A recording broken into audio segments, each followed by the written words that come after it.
Hello YouTube, today's a big day for us. We are en route to Swindon so we can pick our caravan up tomorrow, new caravan. We have just arrived at Swindon Caravan Centre. Today's the big day! Woohoo! In there we shall be going soon. Have a nice coffee. We are about 2 hours early. We're about 2 hours early. 1:30 this afternoon is our appointment, and it's now 20 to 12. Woohoo! Oh my god, this is too nerve-wracking. Great news, we've just popped into the shop and the caravan's actually ready and they can accommodate us early. So the 60 to 90 minute induction that they give us when you pick up a caravan as a new owner, which was scheduled for us for 1:30, is being done now. So great news. I am so nervous.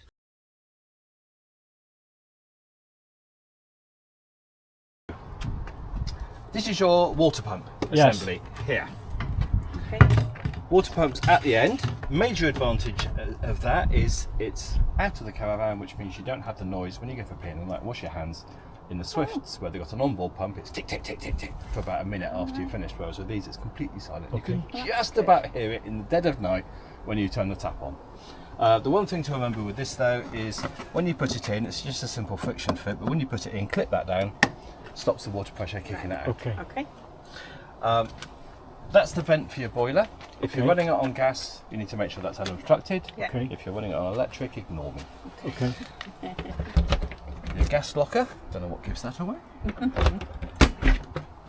So your bottle's installed, leak tested, ready to go. All you need to do is open the valve at the top when you get to site, and that will then charge your pipes with gas and you'll be able to use your cooker. Okay. Okay, do you know how to open the valve? It's just turning a knob. Just turn that tap. Yes. Now, Yeah. And it even says open. oh, no. We're taking it straight to storage and they say there's no gas. Because of bottles insurance, allowed you're on not allowed to leave it it. so. Is it easy Right. to disconnect?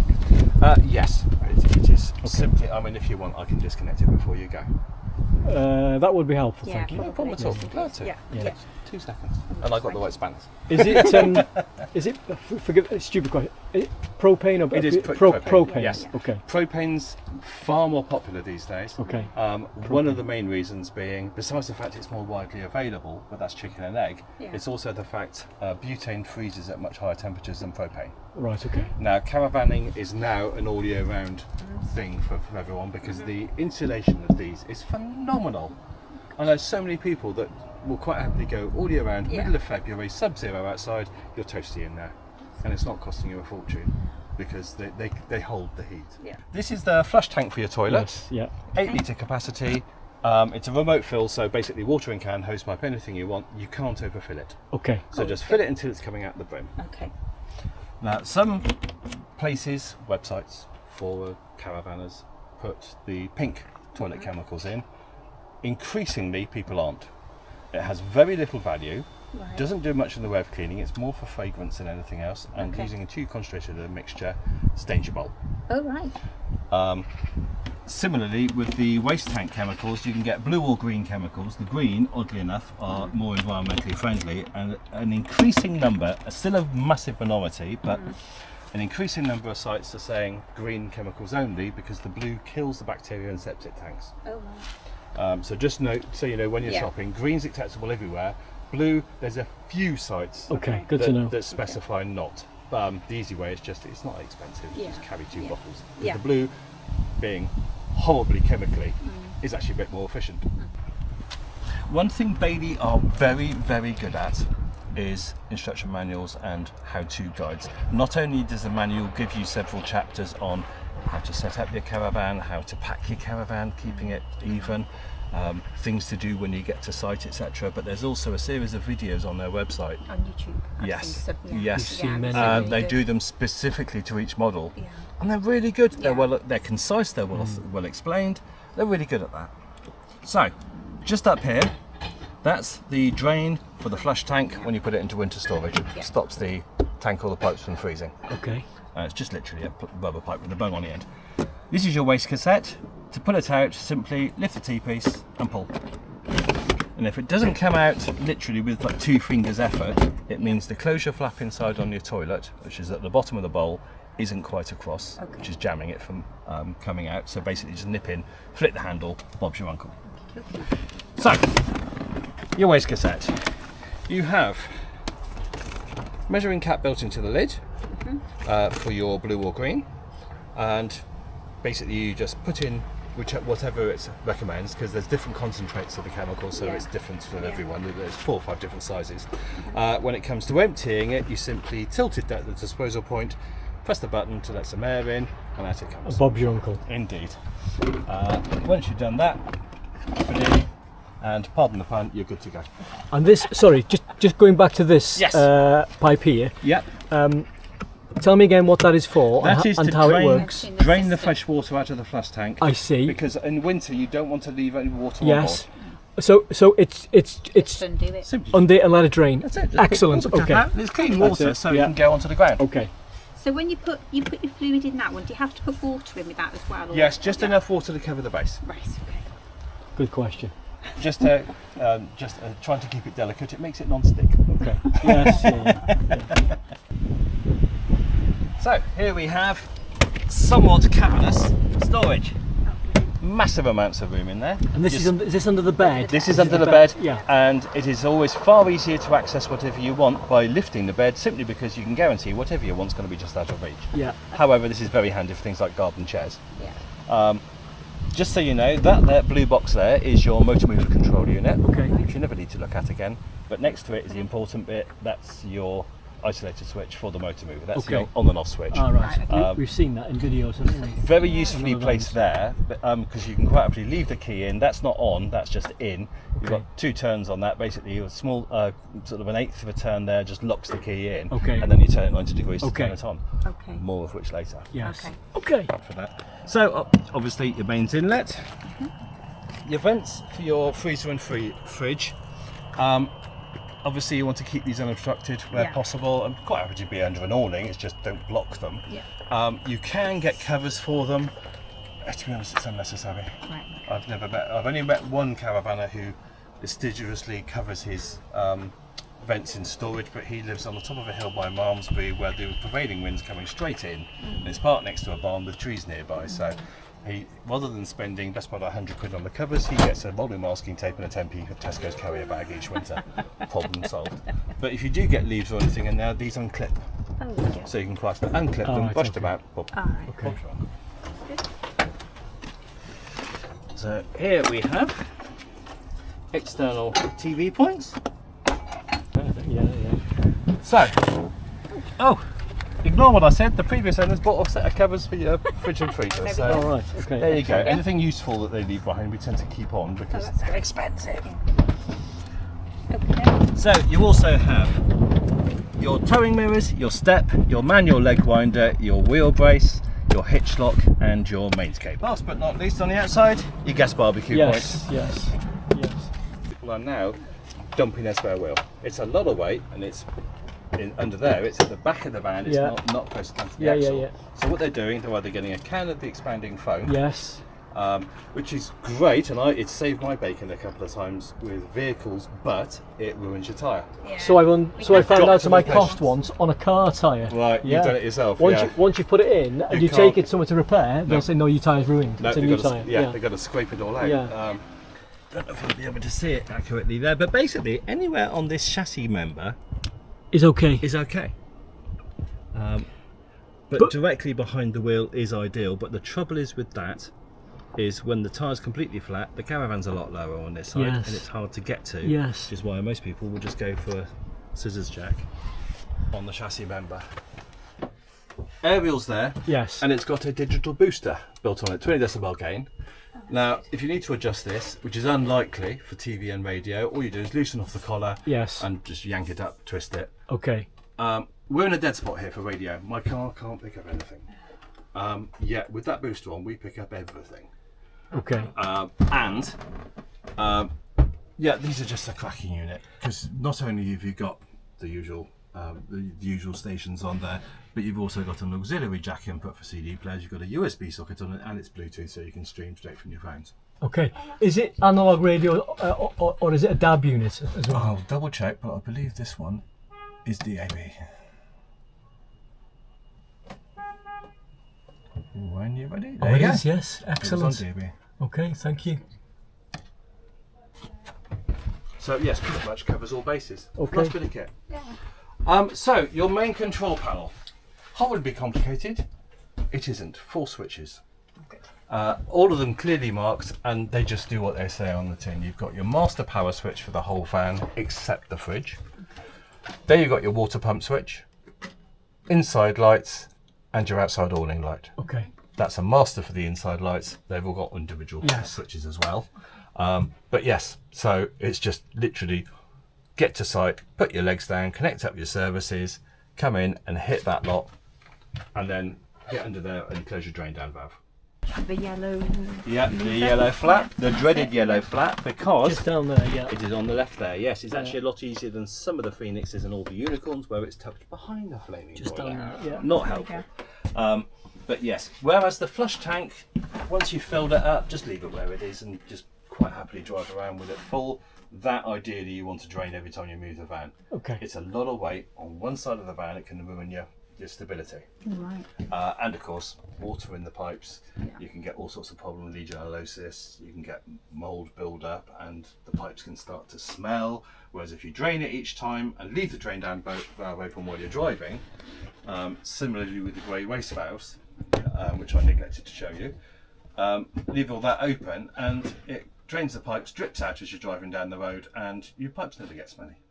No, so one of the things that we do intend to do once we get it back to sort of a site and store it before we sort of going away in a couple of weeks' time is to bung these sort of pure clean tablets in, and following his advice and Yes. I take it that purification procedure hasn't been done prior to us buying it and towing it away today. Right, okay, so we know that we need to and want to do that. Thank you. Okay. Yeah, for first use we'll always say give it a sterilisation if you plan on drinking the water. So this is your boiler control panel. Looks daunting, isn't, is the short answer. Can you see from there? Yeah. Okay. Your top line is simply telling you what's going on. The bottom line is your clocks and your timings and your settings menus. I've set the clocks. Thank you. And you've got the settings menu with all the useful features like temperature offsets for caravanning over 1500 meters altitude, because we all need that all the time. Yes, the temperature sensor, which is just by the door there above the fire extinguisher, has to be adjusted if you're over 1500 meters altitude because it's pressure based as well as temperature based. Okay. But yes, so ignore the bottom line is the long and the short of it. The middle bit's the important bit, and that's simply heating, hot water, the power source for the boiler, gas or electric, and your fans. There's only 2 buttons, the back button, and there's a main enter button under the knob. To select whatever you want, you just turn it until it's flashing. And then push. For instance, heating, set your temperature, press it again, the boiler fires up. Hot water, you've got 3 settings. Eco, which ought to be marked tepid, and there's room, tepid, be honest. Hot is proper hot, 60 degrees. And you've got a boost mode if you want to use the shower. Okay. That puts an extra 15 degrees on the boiler. Basically means you've got to mix loads of cold in, otherwise it's going to take your skin off. Okay. So you're getting the best possible water pressure and the best use out of the hot water, because it's then hot enough to start reheating the water as it's replenishing it in the boiler. Like the old immersion heaters, as soon as you start running the bath, there's cold water going to the immersion heater, cooling the water down. Less of an issue when you've got it on boost. The only thing to remember is once you've done having a shower is to turn it back to hot. Okay. Most people don't use their showers anyway. It's a mess you've got to clean up. Site showers, someone else is doing it. So then you've got your power source choices. Electric 1 and electric 2 is simply 1 and 2 kilowatt current draw on the boiler. Best to leave it on electric 1. Most sites you get 10 or 16 amps allowance, and if you're running an electric 2, you're running it anything up to 10.4 amps. So you'll be switching on the kettle, lowering the site feed. So it's worth pointing out that electric 1 is more than ample. With the 3030 boiler you've got fitted to this, they're so efficient, there's very little difference in performance between 1 and 2 kilowatts. Okay. Twice the power, not twice the heating, no difference. So electric 1 is the way to go. You've also got gas, as you can imagine, but you've also got mix 1 and mix 2. Fiendishly clever idea. If you get to site and it's really, really bitterly cold, once you've finished arguing about whose fault it is you're caravanning in those temperatures, if you stick it on gas, it gets the van much, much warmer, much quicker, as you can imagine, because it's instant heat with gas. However, the danger is you then have a couple of drinks, settle down, and forget you're firing up on gas, and next morning half your gas bottle's gone. If you stick it on mix 1, it fires it up on gas, gets it up to temperature, but the minute it's up to temperature, the gas cuts out and the electric takes over. That's good. And keeps that way, so you don't have to worry about using up any more gas. So it's just a way of getting warm fast using the minimum amount of gas, and this thing sips gas. 6 kilos will last you for ages.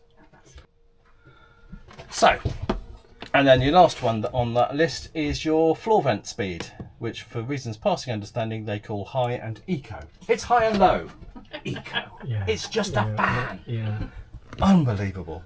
The reason for that is people sleeping in the front bunks have complained in the past that because you got the floor vents there, if you got your head down on the bunks, you can just about hear the fan when it's on high. Whisper quiet though. When it's on eco, you can't hear the flaming thing, and it still blows the air around. But yeah, 90% of people just leave it on high because it really does shift some air. You've also got vents and air gaps behind the upholstery, which A, stops mould building up when you're in storage, but also gets the hot air moving nicely. Phenomenally efficient for heating these things. And that's it on there. The one thing worth pointing out though is if you get any error codes on this that don't clear themselves, because most do. For instance, you'll get an error code come up if you unplug without turning it off. You'll get an error code come up, E417. But yes, you could reset the whole thing to clear it, but the easiest option is just to plug it back in, and it clears itself. Then you turn it off, job done. Or just leave it until you get to the site next time. So you have to turn it all off with the master switch before unplugging? Yeah. Right, okay. But you've also got, at the end of the spanner menu, you've got a reset option. You just press that twice and it just resets everything. Okay, thank you. No problem at all. You have travel locks top and bottom. My advice to you, don't bother with the bottom one. Okay. It's a long way down. Yeah. But more importantly, it's just not necessary. Okay. Yeah. Fully loaded, Yeah. doesn't matter how much beer you got in there, that's not opening, just on the top lock. Okay. It's a cracking unit, it has to be said. You've got a decent sized freezing compartment in there, and as you can see, it's nice and chilly. You've also got a little pull out clip at the top, which gives you an air gap when you want to put it in storage, stops mould and moisture building up. Oh, right. No more putting a tea towel or a slipper in the door to keep it open. And that actually does clip it open. Because the door's reversible, which isn't much, isn't really necessary in this layout, it also means you've got a spare clip. Okay. Just so you know. Yeah. Now, the control panel, Bailey, being incredibly sensible, have put a lip over it because it's a touch panel. Yeah. And 3 times a week, I lean against the Swift fridge while I'm. But no, I'd lean against the Swift fridge at least 3 times a week and change the settings on it with my bum. So having the lip there is very useful. There's only 3 buttons to worry about. Left hand button is your power button. Yes. It's a very long press and hold to turn it on and off. Okay. Sometimes it feels like you can go for a pint of the bag of crisps while you're waiting for the flaming thing. Then you've got the mode button at the top right. Now that switches between the power source for the fridge. You've got mains hookup, gas, and your car battery, not the leisure battery. It'll never run off the leisure battery because the battery hasn't got the juice to get it down to temperature. Okay. The idea of having it being able to run over the car battery is if you can get it, if you can plug in before you leave when you're heading to site, or if you can fire it up on gas for 45 minutes to get it down to temperature, you can quite happily then just take a trickle from the car battery, which just keeps it down to temperature. Great. Meaning you get to site with cold beer and, if you must, fresh food. But the auto mode there, which basically just switches across, and the auto mode is incredibly useful because it switches automatically between mains hookup and your car. So if you get to site, you unplug the car, plug in the mains, it just switches itself across. Dead handy. Do like Dometic. And the last button is just a temperature control. You've got 5 bars there. 3 is your normal operating temperature. That gets the freezing compartment freezing. Okay. But yeah, really cracking bit of kit. It's just a very long time before it goes off. I'll go get up again. Okay, thank you. But yes, so you've got the light here for coming in, which is very handy because, you know, they like to be able you to have a light switch within easy reach when you're coming into the van, so that's quite sensible. The kitchen and this end are down there. The one to point out is this one, I didn't notice that. Okay. which is just up under there.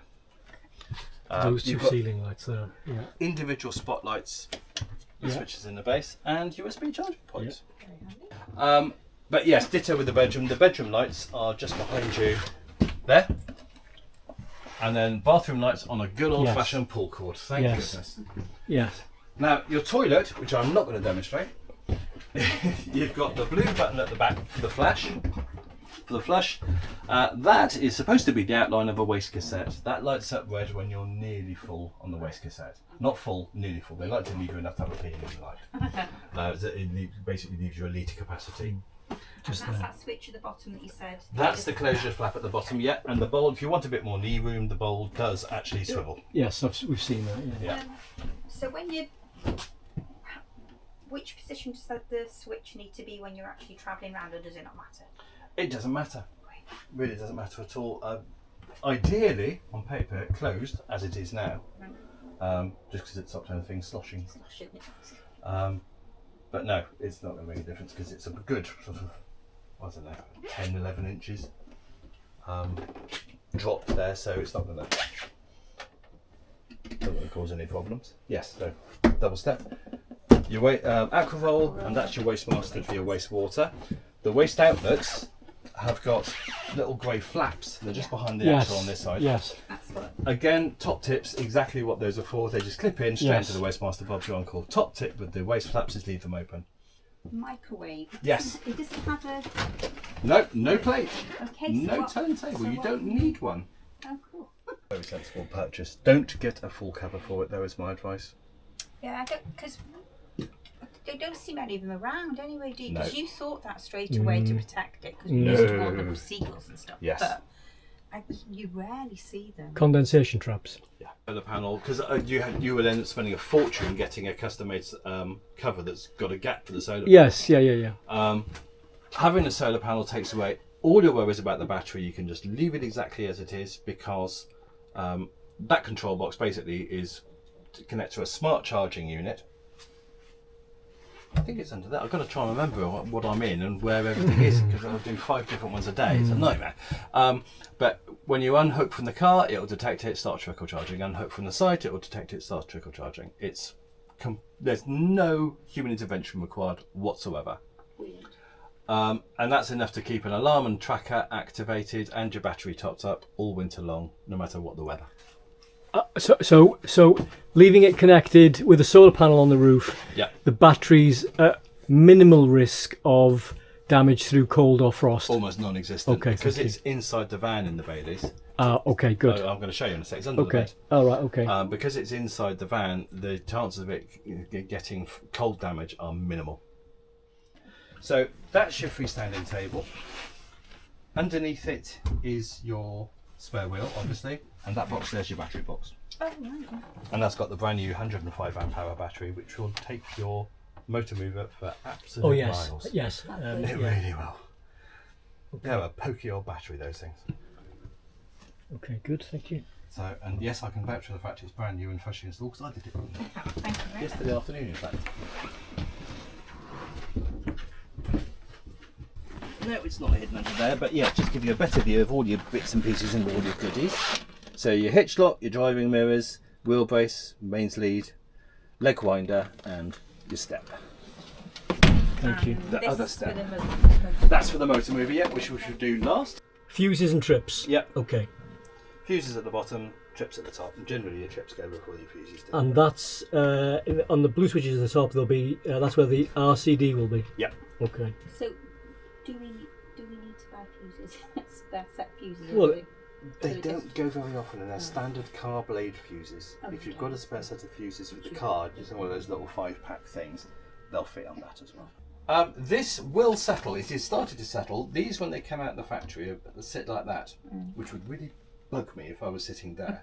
But the reason being, these rubbers shrink over time. So give it another year, and that will be flat. Yes, you've got a little popper there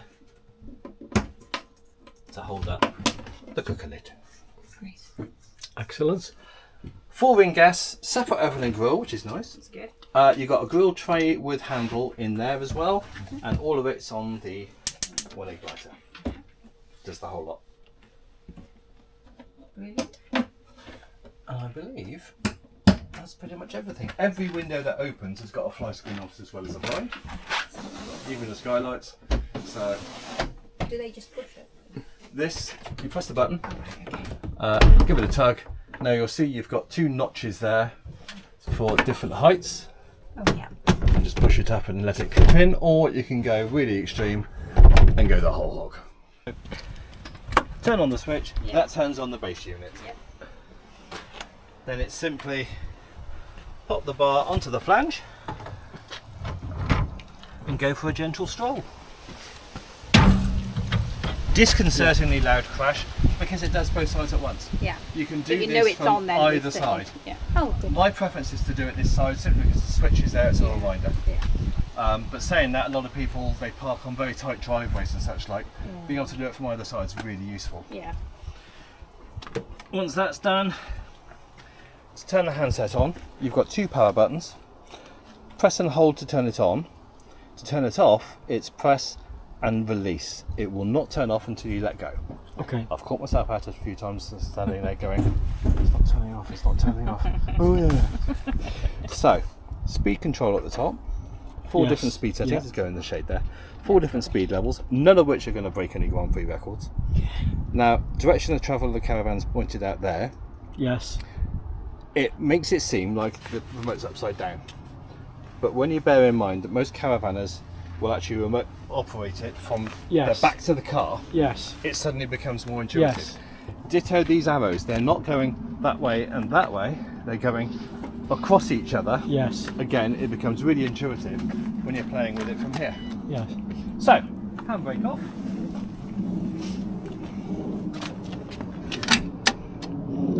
And you're ready to play. Okay. Play away. Plenty of clearance both sides, have a play. The fine tuning you can get on this is phenomenal. I'm just going to double check that there's nothing behind it. Feel free. You need a camera. Wow.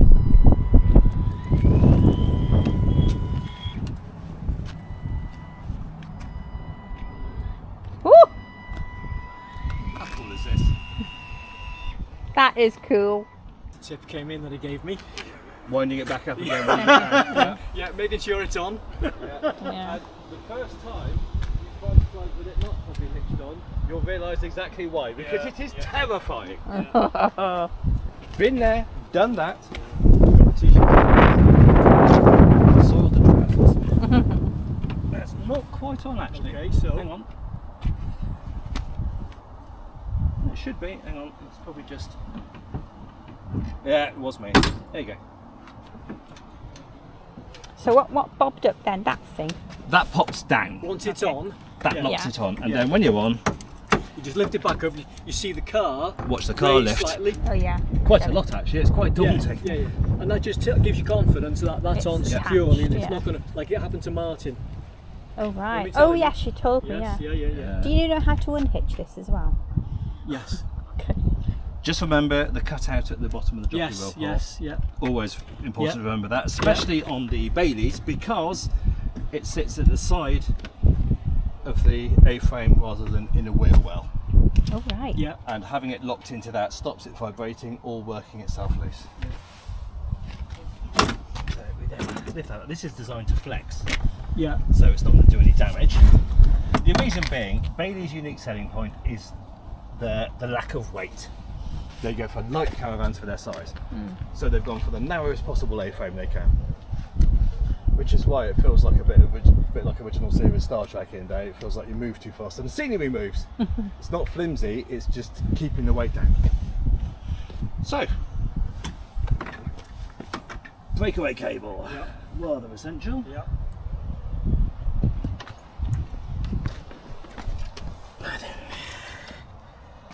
Now technically that's not part of the chassis. So it's what the guidelines are now for the breakaway cable. If it's a carabiner type like that, ideally it wants to go onto a chassis member. Failing that, it can go back on itself.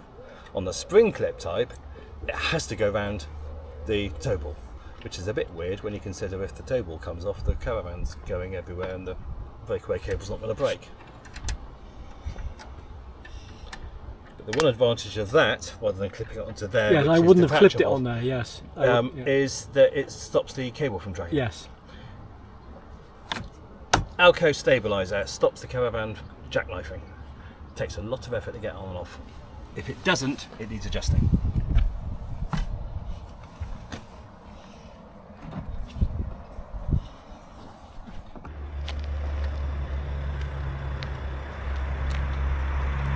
We are just pulling away in Swindon Caravan Centre, and there's Junior all hitched up. Vamos, Tony, vamos! Oh no.